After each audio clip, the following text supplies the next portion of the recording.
Hello viewers, नमस्कार।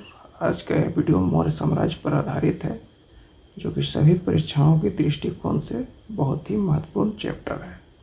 तो आइए शुरू करते हैं हम अपना आज का वीडियो मौर्य साम्राज्य पर आधारित। आज के वीडियो का पहला प्रश्न, मौर्य वंश से पूर्व मगध पर कितने शासकों ने शासन किया? और आपका ऑप्शन है 1, 2, 3 या 4। तो जिसका राइट आंसर है वह ऑप्शन सी 3। मौर्य वंश से पूर्व मगध पर 3 शासकों ने शासन किया और वो थे हर्यक वंश, शिशुनाग वंश और नंद वंश। इसे आप याद रखेंगे। पहला था हर्यक वंश, दूसरा शिशुनाग वंश और तीसरा नंद वंश। और आइए जानते हैं इन 3 वंशों के बारे में कुछ संक्षिप्त जानकारी। पहला वंश हर्यक वंश और शासन 540 ईसा पूर्व से 412 ईसा पूर्व। संस्थापक बिंबिसार। द्वितीय नंबर पर जो था वो था शिशुनाग वंश। इसका शासन 412 ईसा पूर्व से 344 ईसा पूर्व तक का रहा और संस्थापक शासक शिशुनाग था। तृतीय वंश जो रहा वो नंद वंश था। इसका शासन 344 ईसा पूर्व से 322 ईसा पूर्व तक रहा और संस्थापक महापदम नंद था। क्वेश्चन नंबर 2, चंद्रगुप्त मौर्य किस वर्ष शासनारूढ़ हुआ था? और आपका जो आंसर है वो है ऑप्शन ए 322 ईसा पूर्व। 322 ईसा पूर्व चंद्रगुप्त मौर्य मगध के सिंहासन पर सिंहासनारूढ़ हुआ था। नेक्स्ट क्वेश्चन, चंद्रगुप्त मौर्य की मृत्यु कब हुई थी? और आपका ऑप्शन है 299 ईसा पूर्व, 298 ईसा पूर्व, 297 या 273 ईसा पूर्व। जिसका राइट आंसर है वो है ऑप्शन बी 298 ईसा पूर्व उसकी मृत्यु हुई थी। चंद्रगुप्त मौर्य ने अंतिम दिनों में किस धर्म को अपनाया था? आपका ऑप्शन है ए जैन, बी ब्राह्मण, सी बौद्ध, डी भागवत। तो जो इसका राइट आंसर है वो है ऑप्शन जैन।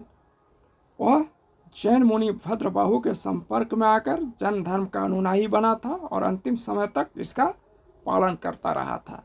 आप इसे याद रखेंगे, यह प्रश्न प्राय परीक्षाओं में पूछा जाता है। क्वेश्चन नंबर 4, चंद्रगुप्त मौर्य की मृत्यु कहाँ हुई थी? और आपके ऑप्शन है ए पाटलिपुत्र, बी राजगृह, सी श्रवण बेलगोला, डी उपरोक्त में से कोई नहीं। और राइट आंसर है सी श्रवण बेलगोला।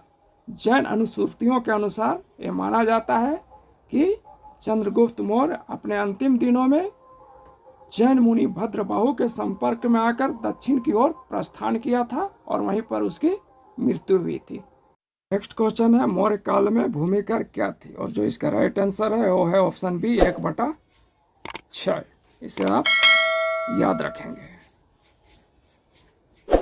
नेक्स्ट क्वेश्चन है, मौर्य काल में नगर प्रशासन के लिए कितनी समितियां थी? और आपका ऑप्शन है 2, 4, 6 या 8। तो जो इसका सही उत्तर है वो है ऑप्शन सी 6। आप इसे याद रखेंगे। मौर्य काल में नगर प्रशासन के लिए कुल 6 समितियां थी जो पूरे नगर का नियंत्रण करती थी। नेक्स्ट क्वेश्चन है, मौर्य काल में नगर प्रशासन के लिए बनी समितियों में कुल सदस्य संख्या कितनी थी? और इसका जो सही आंसर है वो है ऑप्शन सी 30। कुल सदस्यों की संख्या कितनी थी? 30। इसे भी आप याद रखेंगे, यह भी एक महत्वपूर्ण प्रश्न है। क्वेश्चन नंबर 8, चंद्रगुप्त मौर्य की सेना में कितने भाग होते थे? आपके ऑप्शन है 1, 2, 3 या 4। तो जो सही आंसर है ऑप्शन डी, कितने होते थे? 4। चंद्रगुप्त की मौर्य में 4 भागों में सेना बटी होती थी। ये आप जरूर से याद रखेंगे। और नेक्स्ट क्वेश्चन है, चंद्रगुप्त मौर्य के समय पुलिस को क्या कहते थे? यह बहुत ही महत्वपूर्ण क्वेश्चन है। आपका ऑप्शन है पुलिस, रक्षक, रक्षिण या उपरोक्त में कोई नहीं। और जो राइट आंसर है वो है ऑप्शन सी रक्षिण। मौर्य काल में पुलिस को रक्षिण कहा जाता था। इसे आप याद रखेंगे।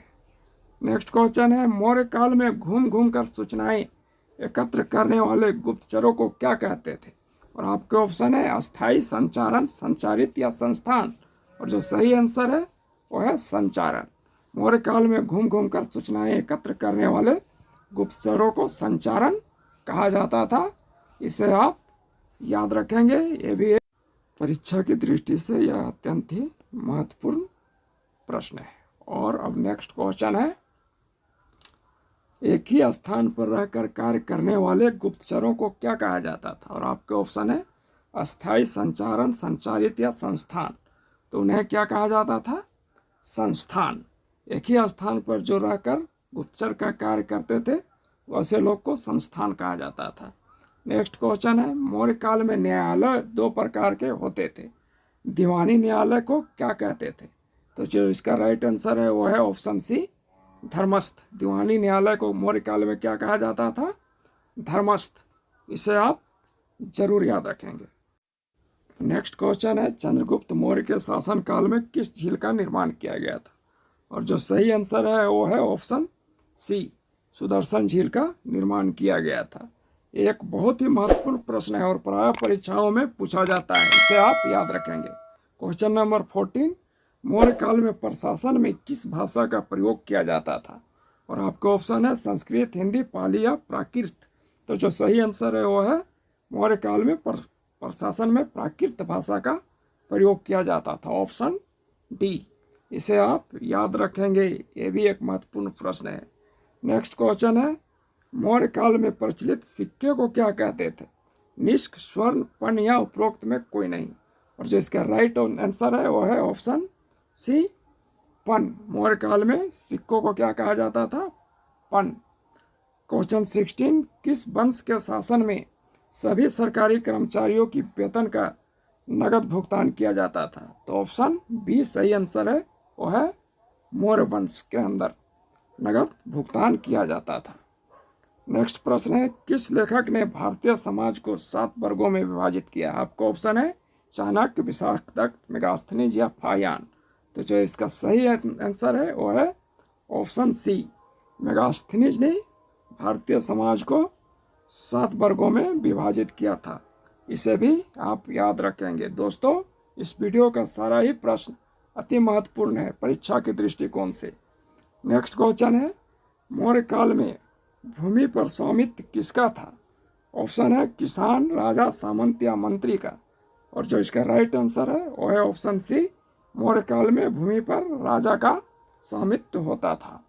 नेक्स्ट क्वेश्चन है, चाणक्य रचित अर्थशास्त्र में किस विषय वस्तु का वर्णन किया गया है? आपका ऑप्शन है इतिहास का, अर्थशास्त्र का, शासन व्यवस्था का या वाणिज्य का। तो जो सही आंसर है वो है ऑप्शन सी, शासन व्यवस्था का। अर्थशास्त्र जो था वो शासन व्यवस्था का विषय वस्तु था। नेक्स्ट क्वेश्चन है, मेगास्थनीज किस यूनानी शासक द्वारा चंद्रगुप्त के दरबार में भेजा गया था?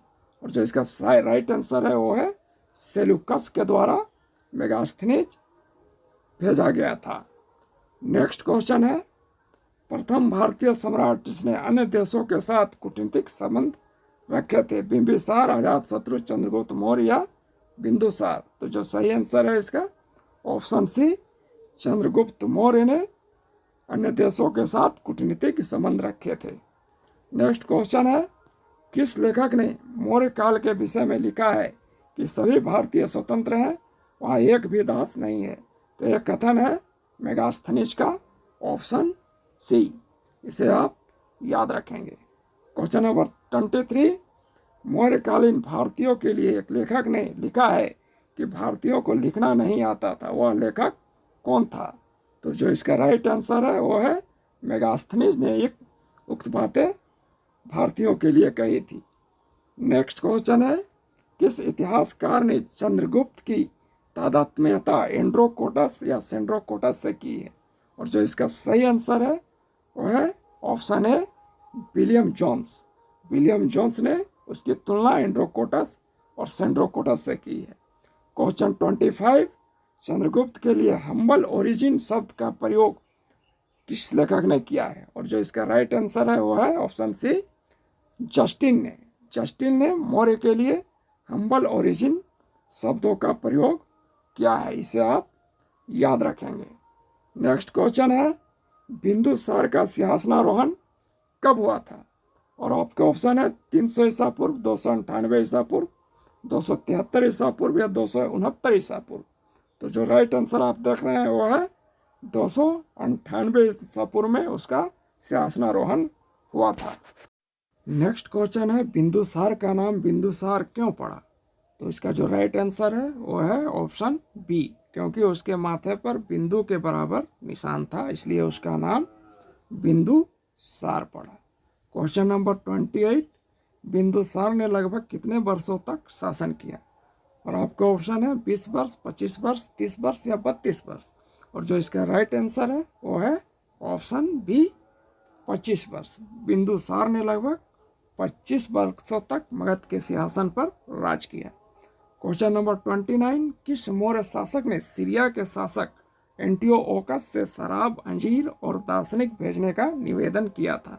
तो वो था बिंदुसार। ऑप्शन बी जो है सो इसका राइट आंसर है, इसे आप याद रखें। क्वेश्चन नंबर 30, सीरिया के शासक ने उपरोक्त में से क्या नहीं भेजा था? शराब, दार्शनिक, अंजीर या सभी चीज़ें भेज दी थी? तो जो राइट आंसर है वो है ऑप्शन बी, दार्शनिक। सीरिया के शासक ने दार्शनिक बिंदुसार के दरबार में नहीं भेजा था। ये प्रश्न बड़ा ही महत्वपूर्ण है, याद रखेंगे। नेक्स्ट क्वेश्चन है, बिंदुसार ने कौन सी उपाधि धारण की थी? आपका ऑप्शन है महावीर, राजा नाम प्रियम, महाभट्टारक या मित्रघात की? तो जो इसका सही उत्तर होगा वो है ऑप्शन डी, बिंदुसार ने अमित्रघात की उपाधि धारण की थी। परीक्षा के दृष्टिकोण से बहुत ही महत्वपूर्ण है। नेक्स्ट क्वेश्चन है, यूनानी लेखकों ने बिंदुसार के लिए किस नाम का प्रयोग किया है? आपका ऑप्शन है एंड्रोकोटस, सेंड्रोकोटस, एमिथ्रोचेडस या उपरोक्त में कोई नहीं। और जो यूनानी लेखकों ने उसके लिए नाम का प्रयोग किया है वो है ऑप्शन सी, एमिथ्रोचेडस। इसे आप याद करेंगे। ऐसे प्रश्न प्राय परीक्षाओं में बार बार पूछे जाते हैं, तो इन सभी प्रश्नों को आप ध्यानपूर्वक देखेंगे और याद रखेंगे। क्वेश्चन नंबर 33, बिंदुसार के शासनकाल में उसके एक प्रांत में विद्रोह हुआ था जिसे दबाने के लिए अशोक को भेजा गया था। वह प्रांत कौन था? और आपके ऑप्शन है ए गांधार, बी नालंदा, सी उत्तर प्रांत, डी तक्षशिला। तो जो आपका राइट आंसर है वो है ऑप्शन डी, तक्षशिला। तक्षशिला ही वो प्रांत था जहाँ पर बिंदुसार के शासनकाल में विद्रोह हुआ था और जिसे दबाने के लिए अशोक को भेजा गया था। दोस्तों, यह भी एक महत्वपूर्ण प्रश्न है जो बारंबार परीक्षाओं में पूछा जाता है, इसे आप जरूर याद रखेंगे।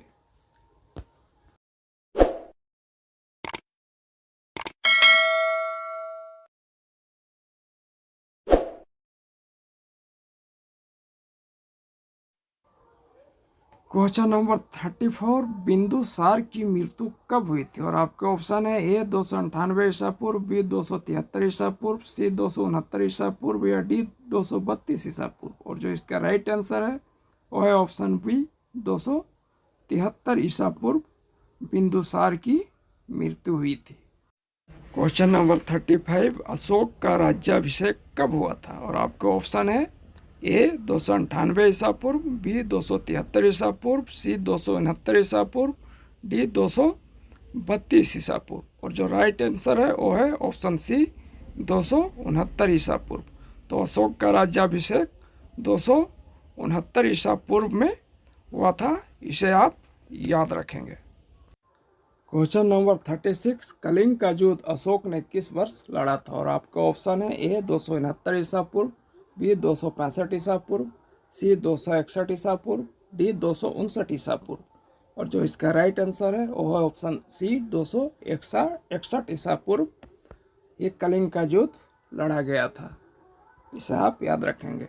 नेक्स्ट क्वेश्चन, अशोक के कलिंग युद्ध के विषय में किस अभिलेख से जानकारी मिलती है? और जो इसका राइट आंसर है वो है ऑप्शन डी, 13वें शिलालेख से अशोक के कलिंग युद्ध के विषय में हमें जानकारी प्राप्त होती है। बड़ा ही महत्वपूर्ण प्रश्न है, इसे याद रखेंगे आप।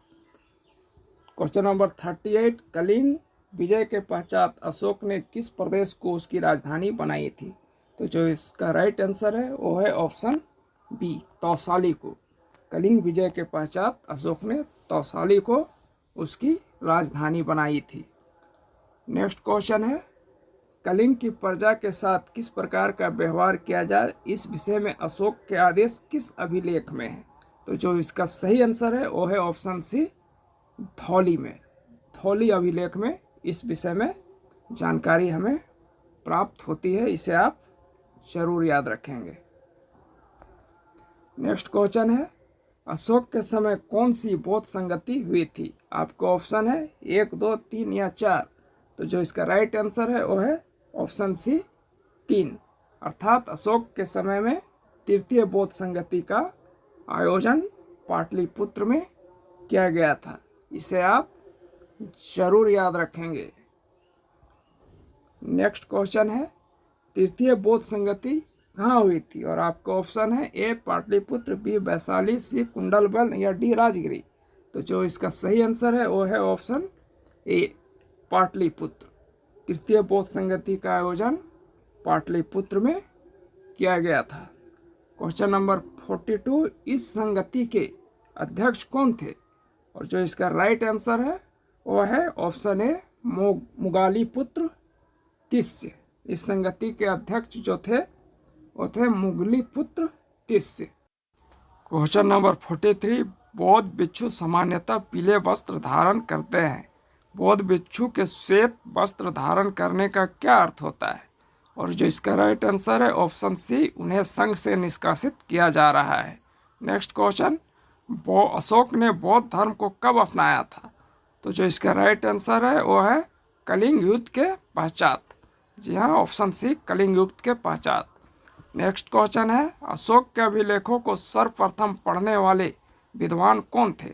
और आपको ऑप्शन है A William Jones, B Max Muller, C आर.के. Mukherjee, D James Prinsep. और जो राइट आंसर है वो है option D James Prinsep. James Prinsep ही वो विद्वान थे जिन्होंने अशोक के अभिलेखों को सर्वप्रथम पढ़ा था और उसका अर्थ ज्ञात किया था। क्वेश्चन नंबर 46, अशोक के अभिलेख किस भाषा में है? और आपके ऑप्शन है ए पाली, बी संस्कृत, सी हिंदी, डी प्राकृत। और जो राइट आंसर है वो है ऑप्शन डी प्राकृत। अशोक के अभिलेख सामान्यतः प्राकृत भाषा में है। इसे आप याद रखेंगे, यह भी एक महत्वपूर्ण प्रश्न है। नेक्स्ट क्वेश्चन है, अशोक के अभिलेख किस लिपि में है? आपका ऑप्शन है ए पाली, बी देवनागरी, सी ब्राह्मी या डी उपरोक्त में कोई नहीं। और जो इसका राइट आंसर है वो है ऑप्शन सी ब्राह्मी लिपि में। अशोक के अभिलेख सामान्यतः ब्राह्मी लिपि में लिखे गए हैं। क्वेश्चन नंबर 48, अशोक के किस अभिलेख पर मयूर की आकृति है? बड़ा ही महत्वपूर्ण प्रश्न है। ए इलाहाबाद, बी सारनाथ, सी लुम्बिनी या D Nandangarh.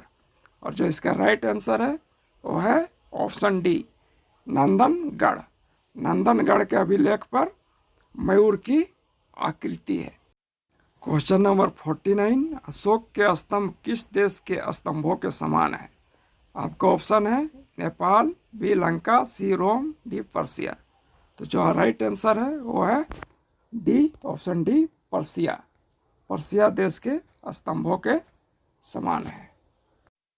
Question number 50, Ashok के समान विचारधारा वाला लंका का शासक कौन था? और आपका ऑप्शन है ए शैलेंद्र, बी तिस्य, सी मेघवर्मन, डी उपरोक्त में कोई नहीं।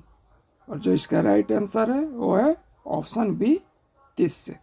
तिस्य ही वो शासक था जो अशोक के समान विचारधारा रखता था। क्वेश्चन नंबर 51, किस विदेशी यात्री ने बौद्ध भिक्षु के रूप में अशोक की मूर्ति देखी थी? तो आपका जो राइट आंसर है वो है ऑप्शन डी इत्सिंग। इत्सिंग ने उसकी मूर्ति बौद्ध भिक्षु के रूप में देखी थी। इसे आप याद रखेंगे। नेक्स्ट क्वेश्चन है, अशोक का एक पुत्र बौद्ध होकर लंका चला गया था, उसका नाम क्या था? जो आपके ऑप्शन है ए कुणाल, बी महेंद्र, सी चालोक, डी उपरोक्त में कोई नहीं। और जो राइट आंसर है वो है option B Mahendra. Next question है, अंतिम मौर्य सम्राट कौन था? और आपके ऑप्शन है ए कुणाल, बी अशोक, सी चंद्रगुप्त, डी बृहदर्थ। तो मौर्य वंश का जो अंतिम सम्राट था वो था बृहदर्थ, अर्थात ऑप्शन डी आपका सही आंसर है। नेक्स्ट क्वेश्चन है, मौर्यों का पतन किस वर्ष हुआ था? और आपका ऑप्शन है ए 184 ईसा पूर्व, बी 187 ईसा पूर्व, सी 148 ईसा पूर्व या डी 127 ईसा पूर्व। और जो राइट आंसर है वो है ऑप्शन ए 184 ईसा पूर्व मौर्यों का पतन हुआ था। नेक्स्ट क्वेश्चन, अंतिम मौर्य सम्राट बृहदर्थ की हत्या किसने की थी? जो इसका राइट आंसर है वो है ऑप्शन ए पुष्यमित्र शुंग ने। पुष्यमित्र शुंग ने ही अंतिम मौर्य सम्राट बृहदर्थ की हत्या की थी। क्वेश्चन नंबर 56, मौर्यों का प्रमुख मनोरंजन का साधन क्या था? नृत्य, संगीत, जुआ या शिकार? जो इसका राइट आंसर है ऑप्शन डी शिकार। शिकार ही मौर्यों के मनोरंजन का प्रमुख साधन हुआ करता था। क्वेश्चन नंबर 57, मौर्यकालीन मंत्रिपरिषद में सदस्यों की संख्या कितनी थी? तो जो इसका राइट आंसर है वो है ऑप्शन सी 12 से लेकर 20 तक। नेक्स्ट क्वेश्चन है, मौर्यकालीन सभ्यता में किसकी प्रधानता थी? वाणिज्य की, पशुपालन की, कृषि की या आखेट की? जो इसका राइट आंसर है वो है ऑप्शन सी कृषि की। मौर्यकालीन सभ्यता में मुख्यतः कृषि की प्रधानता थी। और जो नेक्स्ट क्वेश्चन है वो है पुष्यमित्र के लिए अश्वमेध यज्ञ किसने किया था? बड़ा ही महत्वपूर्ण प्रश्न है, इसे आप याद रखेंगे।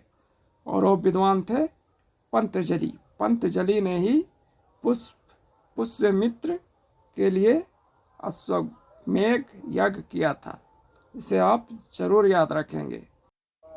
और इस वीडियो का अंतिम प्रश्न, किस वंश के शासकों के नाम से पहले उनकी माता का नाम होता था? आपके ऑप्शन है मौर्य, शुंग, सातवाहन या कुषाण। और जो राइट आंसर है वो है सातवाहन वंश। सातवाहन वंश के शासकों के नाम से पहले उनकी माता का नाम होता था। वीडियो देखने के लिए आप सबों का बहुत बहुत धन्यवाद। जय भारत, जय हिंद। मिलते हैं अगले वीडियो में।